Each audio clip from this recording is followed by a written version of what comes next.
O reino de Deus, Cristo, tudo em todos. Na liturgia deste domingo de Cristo Rei, veremos na primeira leitura que o profeta Daniel apresenta a personificação do povo fiel frente à opressão e à dominação dos gregos. Ele anima as comunidades à resistência para que permaneçam firmes na fé e no poder de Deus. A comunidade pode confiar que a última palavra pertence a Deus. É permanecendo firmes que ireis ganhar a vida. No Evangelho, Jesus confirma sua realeza, isto é, seu projeto de governo que tem como prioridade a vida e a dignidade para todos. Frente à situação histórica atual, cabe a cada um de nós construir o reino, é nossa responsabilidade. Hoje, vivemos sob uma ameaça constante de catástrofes e do perigo da destruição do planeta. São mais de 2 bilhões de pessoas, 2/3 delas vive em condições subhumanas, não tendo o mínimo necessário para sobreviver. Vemos o aborto, a desnutrição, armas químicas, repressão policial, violência, assassinatos, tortura, governo corruptos, lágrimas, dor, morte, silêncio e conivência da grande maioria. Diante dessa realidade, Jesus nos adverte: o meu reino não é deste mundo piramidal, desigual, de exclusão e marginalização. O meu reino é de fraternidade, solidariedade, de amor e paz. Essa realidade demonstra o reino de Satanás e a imagem do inferno na terra. A opressão do demônio conseguiu que todos, pequenos e grandes, ricos e pobres, livres e escravos, imprimissem na mão direita ou na fronte uma imagem da besta. Isso tudo é oposição ao reino de Deus. Essa é a tenda de Deus com os homens. Ele vai morar com eles. Eles serão o seu povo e ele, o Deus com eles, será o seu Deus. Ele vai enxugar toda lágrima dos olhos deles, pois nunca mais haverá morte, nem luto, nem grito, nem dor. Sim, as coisas antigas desaparecerão. Num contexto não muito diferente, aparece Jesus. Ele viveu em uma época em que pareceria que o mundo estava prestes a chegar ao fim. Mas Jesus viu uma saída, e na verdade, mais que uma saída, ele viu o caminho para a libertação e a realização total da humanidade. Viu na humanidade recuperada o seu tesouro.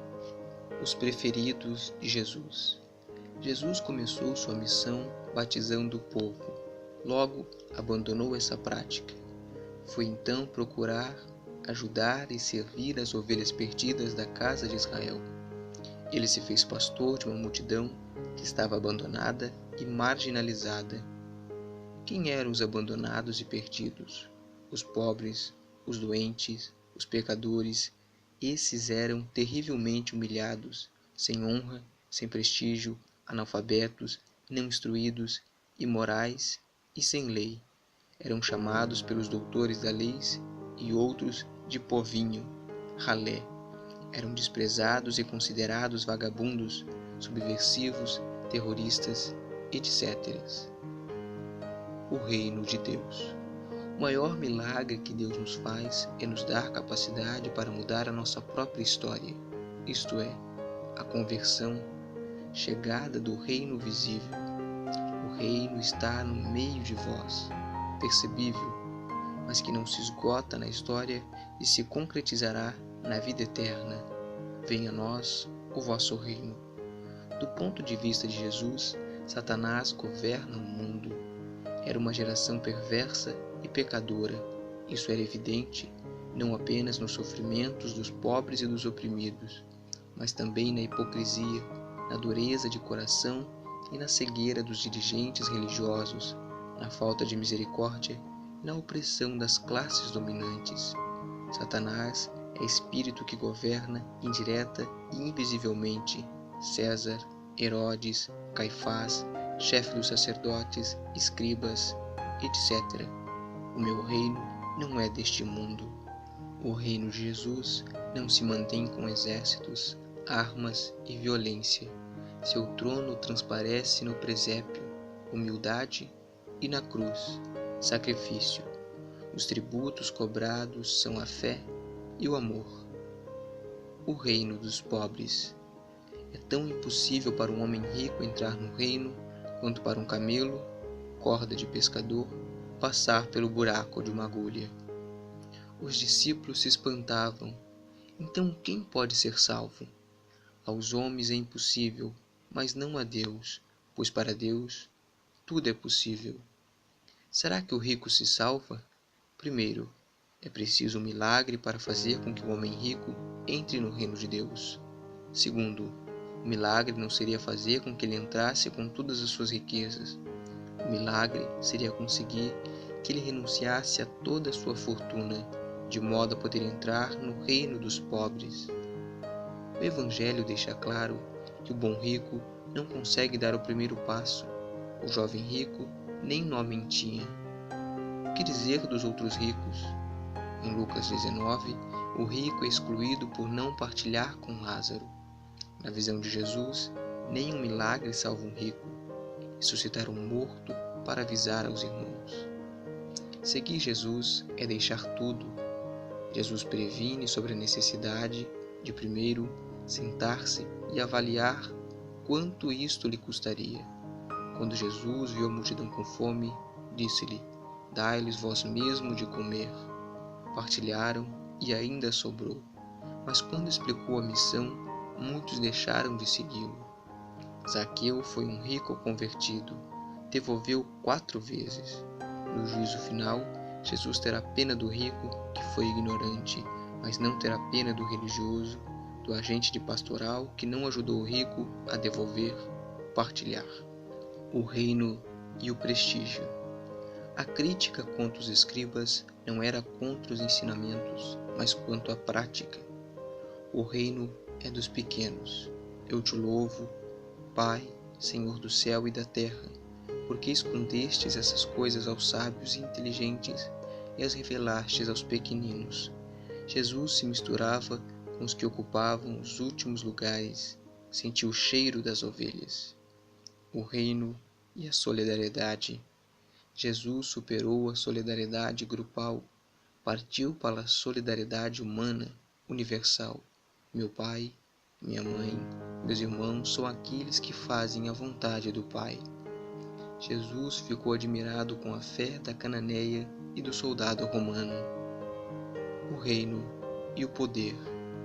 O reino é serviço espontâneo e fraterno. Jesus critica Herodes, raposa, e o poder romano, aves, águia. Critica os líderes do povo, sepulcros caiados. Jesus morre pelo reino. Ele que tinha amado os seus que estavam no mundo, amou-os até o fim. A popularidade de Jesus. Jesus era aceito pelas massas e isso preocupava as autoridades, causando inveja e má vontade. Para as autoridades, Jesus pregava a subversão e tinha pretensões políticas. As críticas de Jesus atingem os influentes, tais como Herodes, os fariseus, os que exercem o poder geral, os ricos. Apavorados, dizem: se o deixarmos assim, todos crerão nele. Virão os romanos, destruirão nosso lugar santo e a nossa nação. Haviam algumas palavras de Jesus ditas num contexto de urgência de conversão frente à iminência do reino, que lidas com outra ótica poderiam causar mal-entendidos políticos. Não vim trazer a paz, mas sim a espada. Vim trazer a ruptura, mas evidentemente Cristo não quis violência. Manda que amemos os inimigos, não aprova a espada. Põe a tua espada na bainha, Pedro, porque todos aqueles que tomam a espada perecerão por ela. Jesus, alguém que desconcerta. Jesus não foi ordenado rabino, sobrepõe-se à lei. Tolerava gente que era mal vista, lutava contra formalismos sem sentido. Esses motivos religiosos dogmáticos desestruturavam os fariseus. Jesus, alguém que desconcerta. Jesus não foi ordenado rabino, sobrepõe-se à lei, tolerava gente que era mal vista, lutava contra formalismos sem sentido. Esses motivos religiosos, dogmáticos, desestruturavam os fariseus. Todos perguntavam: quem é ele? De onde lhe vem semelhante poder? Jesus, alguém que provoca uma crise radical. Jesus faz coisas que só cabe a Deus. Exemplo, perdoava. A sua atuação produz uma crise nos ouvintes. Decisão versus julgamento, luz versus trevas, vida versus morte, salvação versus perdição. Por 3 vezes diz o Evangelho de São João: Cristo, por suas atitudes e palavras, provocou cisma no povo, isto é, produziu uma crise que o levou a uma ruptura, decisão pró ou contra ele.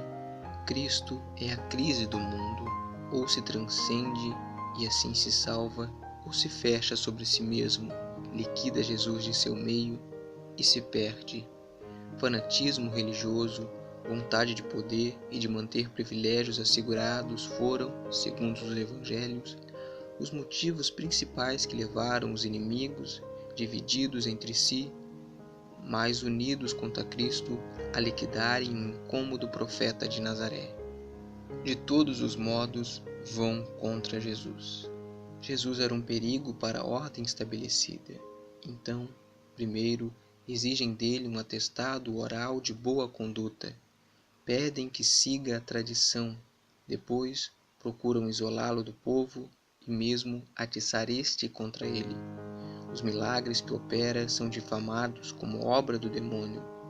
Perguntas capciosas para pô-lo em apuros ou fazê-lo ridículo frente a algum grupo. Questões controversas para obrigá-lo a tomar partido. Perguntas cuja resposta o faz inimigo do povo ou das forças de ocupação.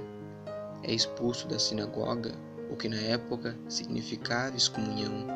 Tentativas de prisão, 2 tentativas de apedrejamento. Por fim, pensam em liquidá-lo. Sua popularidade é impedimento grave. Ao ver-se cercado, Jesus começa a fugir para se defender. Se esconde, some no meio da multidão, vai para Jerusalém, além do lago de Genezaré. Ao saber da decisão do Sinédrio de matá-lo, busca com seus discípulos a cidade de Efraim, perto do deserto. Passa as noites fora da cidade, em Betânia ou no Monte das Oliveiras. As autoridades não sabem exatamente seu paradeiro. Publica-se uma proclamação do povo, no qual se solicita indicar o paradeiro de Jesus para facilitar sua prisão. Judas traiu Jesus, indicou às autoridades onde estava Jesus e onde pudesse ser preso sem provocar sensação e tumulto popular. Mensagem, vida e morte, unidade radical. Jesus sabe como todos os profetas foram violentamente mortos. Sabe também do fim trágico do último e do maior de todos os profetas, João Batista. Jesus, em nome de Deus, anuncia a libertação total. Foi considerado pelo sistema como blasfemo, louco e fora de si, impostor, possesso e herege. A religião pode libertar o homem quando verdadeira, mas pode escravizá-lo ainda mais quando abusada. A fé e a esperança de Jesus.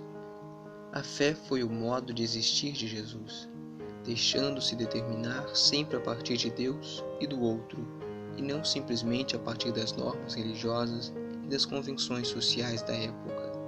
Sua fé e esperança foram especialmente tentadas quando percebeu mais e mais a oposição acirrada que sua mensagem e pessoa encontravam nas várias camadas sociais de então. Jesus se deu conta de que a morte violenta estava dentro das possibilidades reais de sua vida. Diz que ele endureceu o rosto, isso é, tomou resolutamente a decisão de ir para Jerusalém. Vai à frente, causando medo aos discípulos. para lá anunciar e esperar o reino de Deus. Ele não arreda o pé. Minha alma está numa tristeza de morte. Crê em sua missão libertadora e espera contra toda esperança. Os apóstolos, ao saberem que iriam matar Jesus, disseram: Não, Senhor. E Jesus exclamou: Vamos a Jerusalém. Por quê? Porque Jesus vê que todos os caminhos lhe são fechados. A única solução é trair o que está fazendo ou morrer. Vamos a Jerusalém. Ressurreição, vitória do bem e esperança de todos nós. Vocês serão minhas testemunhas. Temos que entender a morte de Jesus dentro do contexto de sua mensagem sobre a vinda do reino de Deus. O reino de Deus é a concretização da salvação. O reino de Deus se realiza em Jesus de modo pessoal na forma de serviço. Curava as alienações dos homens desde sua raiz mais profunda. Ele andou por toda parte, fazendo o bem.